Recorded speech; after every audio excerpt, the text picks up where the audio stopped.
Assalamualaikum warahmatullahi wabarakatuh. Ketemu lagi sama aku. Kali ini aku akan membahas tentang penggunaan gurita pada perut bayi. Sebenarnya masih perlukah memakai gurita pada perut bayi? Karena di luaran sana banyak pertanyaan dan kebingungan. Ada yang bilang masih perlu memakai gurita, ada yang bilang lagi tidak perlu memakai gurita. Nah, kali ini kita akan membahas tentang itu ya. Sebelum lanjut, jangan lupa subscribe dan tekan tombol loncengnya, karena aku akan upload video-video lain yang mungkin bisa bermanfaat buat kalian.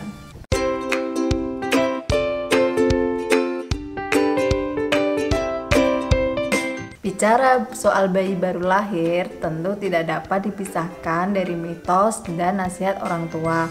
Salah satunya adalah memakai gurita pada perut bayi.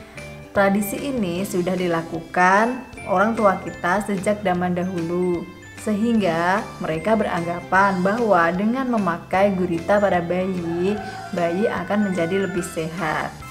Lantas, adakah manfaat buat kesehatan bayi sendiri? Sebelumnya kita harus mengetahui dulu, gurita bayi itu apa sih? Gurita bayi itu adalah kain kecil dengan tali-tali yang fungsinya nanti adalah untuk membebat perut bayi. Sebenarnya sah-sah saja kalau para orang tua masih memakaikan atau mengikuti tradisi lama. Akan tetapi mitos tentang perawatan bayi baru lahir seharusnya tidak bertentangan dengan medis. Ada beberapa mitos dan kepercayaan tentang pemakaian gurita ini sendiri. Di antaranya, kalau memakai gurita katanya perut tidak akan buncit. Kalau memakai gurita katanya puser gak akan bodong. Kalau memakai gurita bisa mencegah masuk angin. Dan dengan memakai gurita katanya bisa melindungi tali pusat yang belum puput. Faktanya, perut bayi yang baru dilahirkan memang agak buncit.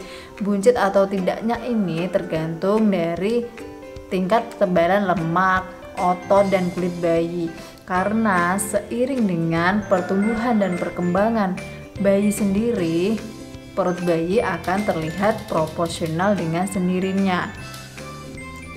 Mitos yang kedua yaitu tentang puser yang bodong kalau tidak memakai gurita. Sebenarnya puser yang bodong tidak disebabkan kalau kita memakai gurita atau tidak pada bayi. Akan tetapi kalau misalnya bayi terasa kembung atau kesakitan, maka segeralah periksa ke dokter. Mitos yang ketiga yaitu kalau tidak memakai gurita pada bayi, bayi akan terasa masuk angin. Sebenarnya memakai gurita memang menjaga kehangatan tubuh si bayi. Akan tetapi tidak ada hubungannya dengan masuk angin.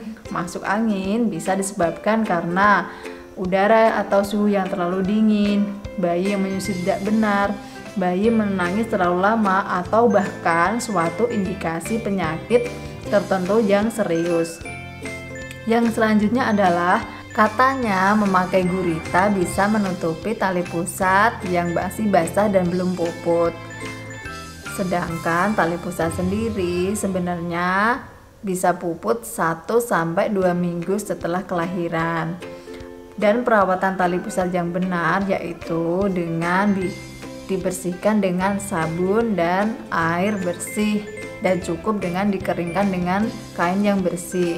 Setelah itu tidak usah dikasih antiseptik apapun, misalnya alkohol sama betadine. Setelah mengetahui manfaat yang dijanjikan dengan memakaikan gurita, biasanya para orang tua bersemangat untuk memakai gurita.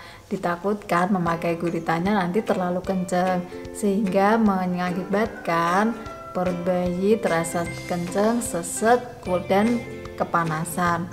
Secara sederhana, efek samping yang bisa ditimbulkan adalah ruam pada kulit, gatal-gatal, alergi.